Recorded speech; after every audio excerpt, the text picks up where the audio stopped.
Hi guys, so I am so sorry that my live stream once again crapped out. I pay for very good internet, but apparently it doesn't matter in my apartment and when it rains. So I am very irritated that I'm not able to live stream pretty much at all right now.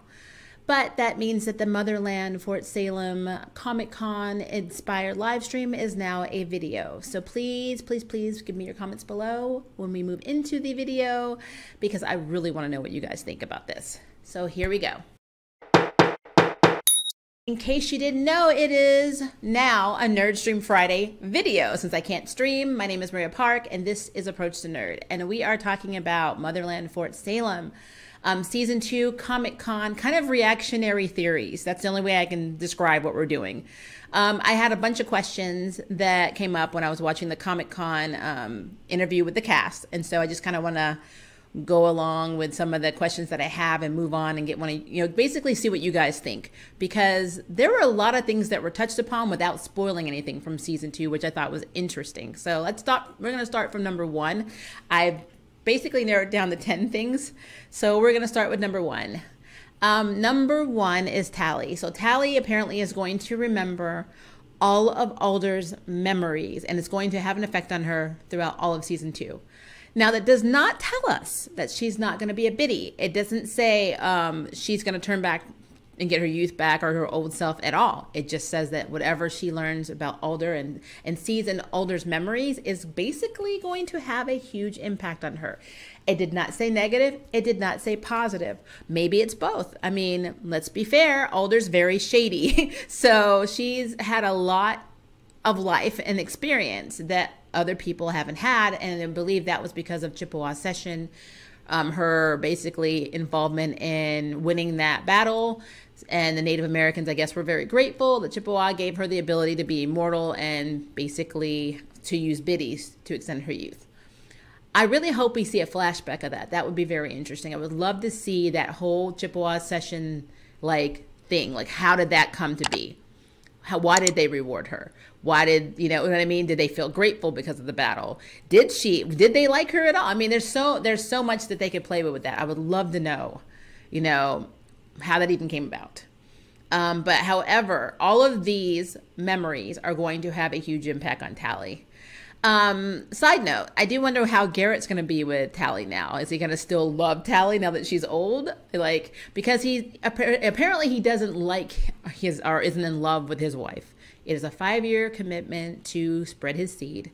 So, he really has genuine feelings for Tally, apparently. And I just really would like to know if they're going to be a thing or is this just, is it all superficial with him? I guess this will be the test to see just where Garrett stands with Tally.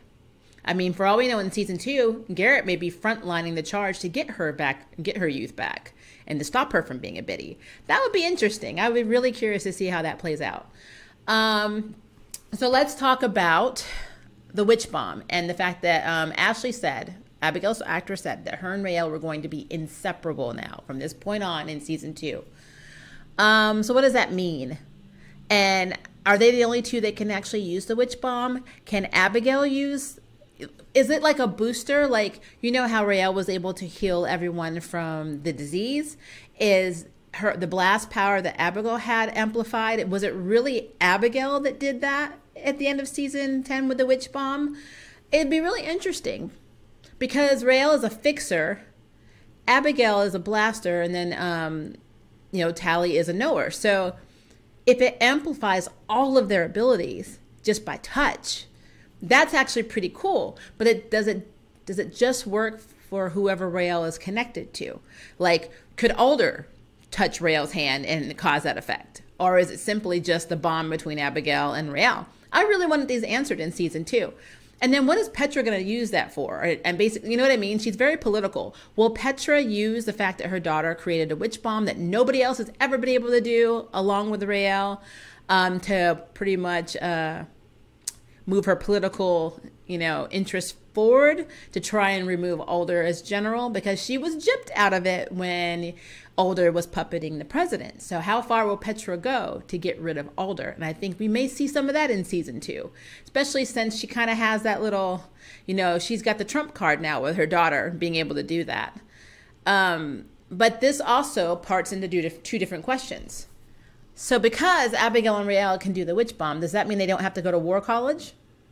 Like, do they need to be in war college, or will they see that as losing an asset on the field? That's something I want to know about season 2, because, at the end of season 1, it was implied that Alder was going to put in a good word, meaning she was going to get them into war college, But now I don't know. I don't know. So I want to know what's going to happen with the war college, route. We do know that in season 2, we're going to see a lot of stuff from the spree perspective. So more of the inners of the spree cells. So I don't know how much time now we're actually going to see Fort Salem other than Alder. And then that's going to open up a whole other question of what's really going on. But I'm really curious if War College is on the agenda, because we've never really seen War College. So that should be interesting.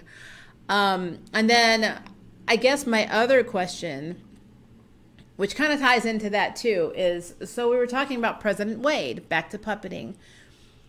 Are there going to be repercussions for Alder in season 2? You can't just do that to the president and get away with it. So what's going to happen with that?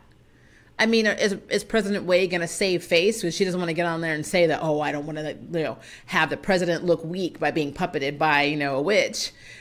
I don't know. I don't know if that's going to be a thing. I don't know if she even realizes it, but she has to realize it happened, because she had every intention of firing Alder. So I need closure on this, guys. You can't just do things without consequences. There are consequences to actions in every world, even in one that is an alternate Earth. There's a lot of gray area that was basically discussed in the Comic-Con panel, saying that every character has a gray area. You're just not black and white. There's just that area that everyone has. And I agree with that. I agree everyone is complex. You don't want static characters. You want people to have depth. You want them to have, character development. But you also want to have accountability. And that's the one thing I never hear. And it's really weird to me.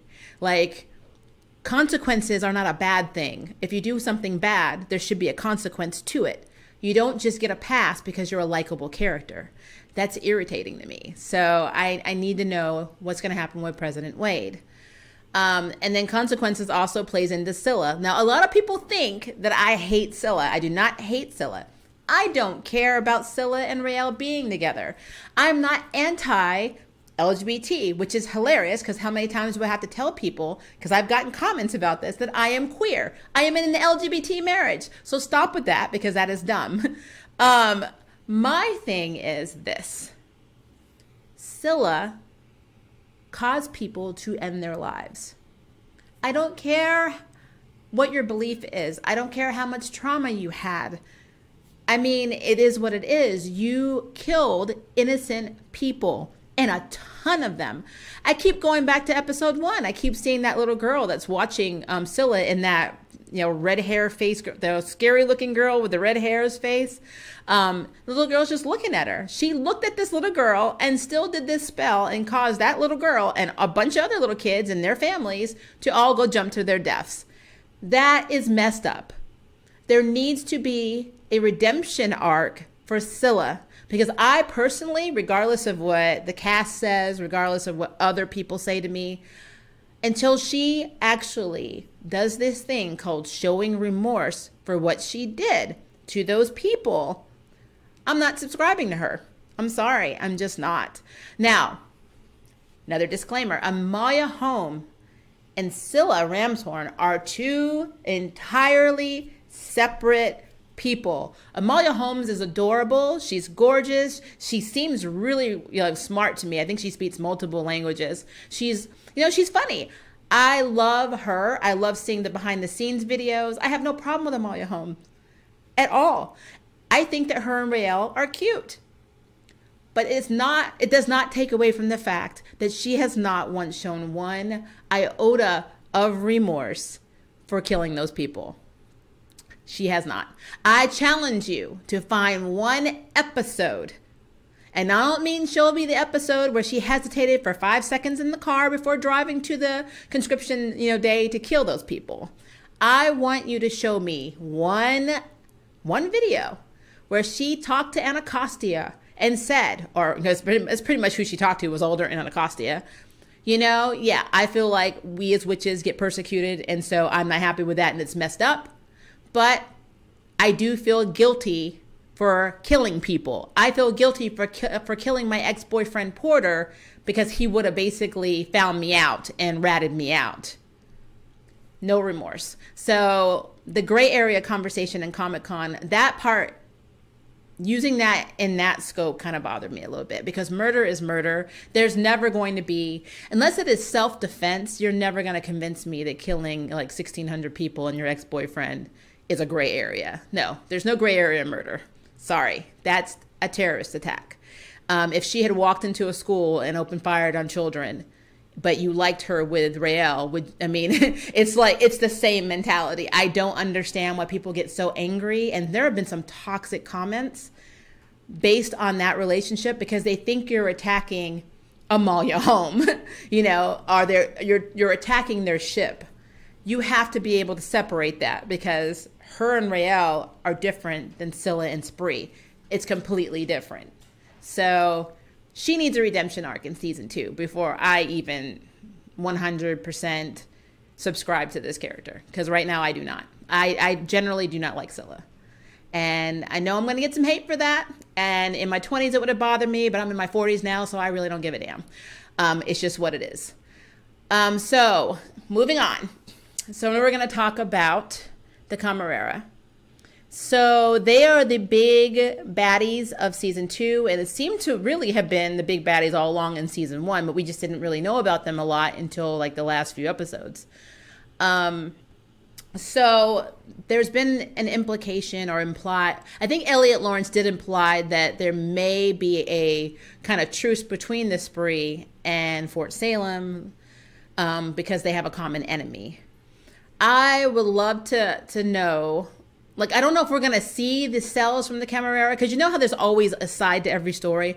I mean, what they do is evil. They're cutting out people's, vocal cords, and they're just evil. But I want to know, since, everyone is so gung-ho to forgive Cilla for killing people, are we going to see people, like, say we see the Camarera and they have character development, they have stories, they have people that were affected by witchcraft that actually had their families murdered, and that's where they're like that. Like it's in The Last of Us 2, when everyone talks about Abby versus Ellie, and they're both really traumatized girls. Are we going to have a story like that? Are we going to have a cute couple like Rael and Cilla in the Camarera? And then will that change everyone's perspectives? I'm really curious to see if that happens in season 2. If there's going to be a side, or we're going to see everyone's perspectives, not just the Spree, not just Fort Salem, but the Camarera too. I would love to know that. It would be interesting. It definitely would be a way of basically showing a diverse look at all sides of the conversation, whether you agree with it or not. So yeah, Camarera. I want to know, and I don't really know, they kind of suggested that Anacostia is kind of like a hodgepodge of all the characters. I can see that. I can see her being a little bit of everybody and being affected by everyone. But I love the fact that Anacostia is on a mission. Now, her mission, which we're speculating, is to take down the Spree by herself. Now, I don't know if she was inspired to do that by Alders' actions of puppeting, meaning she's that desperate that Anacostia springs to action to fix the problem, or was she inspired by Cilla, because she sees Cilla as somebody who was taken advantage of by the Spree. Because in reality, and I wish they broke this down more. In reality, I think that Cilla was in a really messed up place. And when you have somebody who's that hurt by, her parents being killed and, the actions that were wrong, towards her, they're very easily influenced into doing bad things. And my heart does go out to the character for that. I guess, again, to kind of throw back to my problem, you have to have remorse. She should have PTSD for killing. You should, if she does it, like if she went and did it, she should feel like crap. She should have been torn up about it the entire time, especially when she was with Rael. She should not have been that carefree with Rael, whether it was a mission or not. She was in love with Rael. So that, it's just interesting. So I wonder if Anacostia is angry by that, and that's what's spurring her. I mean, it's really interesting because we know that Anacostia's parents were very sticklers to the rules, to the point where they wouldn't even save themselves by doing the work when their car was about to crash and kill them because it was off base and it's illegal to do it off base. So that is literally how sticklers to the rules they were. So Anacostia has that in her. So I still think at the end of the day, I don't think that she's doing this for Cilla or even for out of anger. I think it probably is for Alder. Which is a kind of sweet and blind loyalty in a way. So I'm really hoping that Anacostia doesn't regret her faithfulness to Alder, because we don't know how evil Alder is, but we know she's shady. So if she's willing to do that, if she's willing to break that extreme of a rule and puppet the president, what else is she willing to do? So questions. Willa. That's probably my biggest question right now for season 2. How is Rael going to react when she realizes her mother not only is alive, but lied to her about being dead all this time?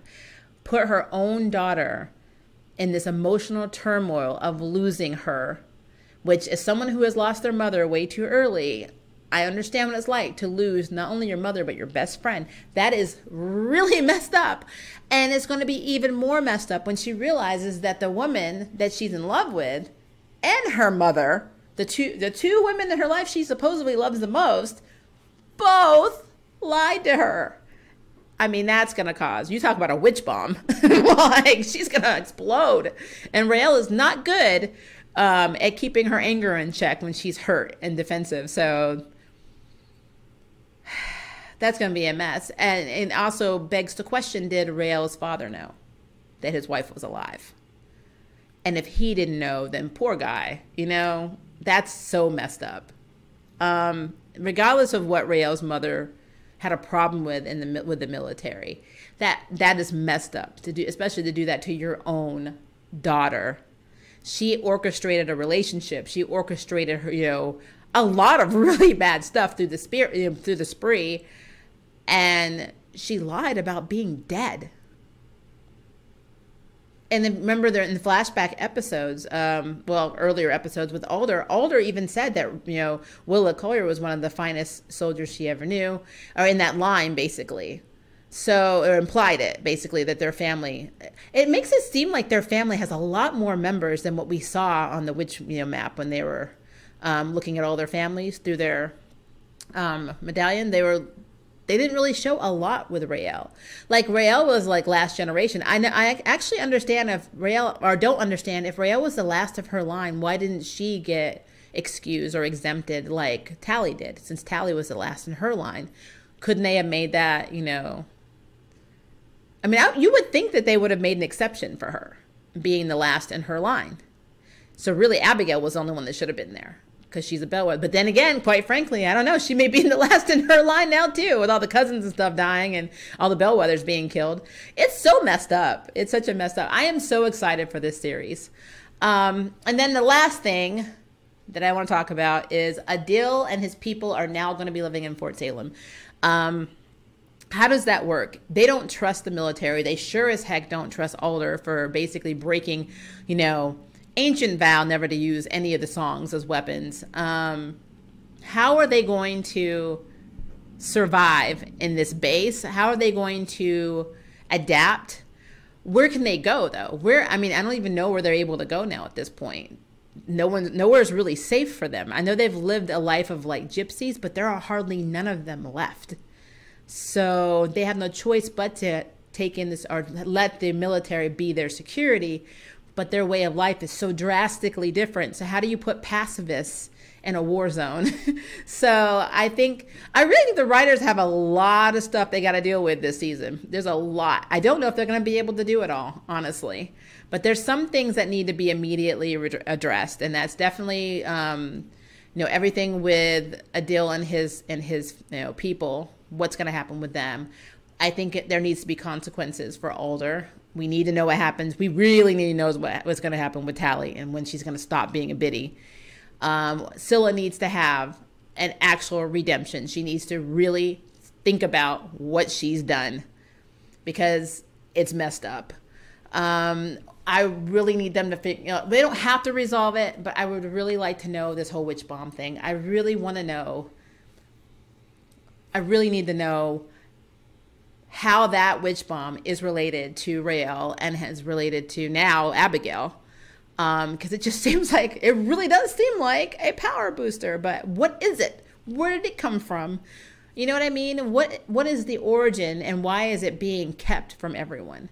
So I really want to know what that is, and more than likely it's what's causing the disease too, which if it's true and that is causing the disease, this magical mushroom, it hit Cilla all the way on the border of Russia and China. So that's a pretty extensive leap, and that's prior to, I believe, Raelle even touching it. So that is interesting. I would love to know what that is. Yeah, and just in general, what's going to happen with the Camarera? Because they have to include them. They are the baddies now, so we need to see. I would like to know more about them. And, even though they are an extremist hate group, what makes some of the members like that? Can they be turned? Can they be saved? Can they be redeemed? I would love to know that too. So those are all my questions. Those are all my wanting theories. I would love to know what you guys think. Please leave me a comment below and let me know. And if you would like to sign up for Jury Duty, hit the subscribe button. If you'd like to know who's next in the Nerd Ballot, hit the notification bell.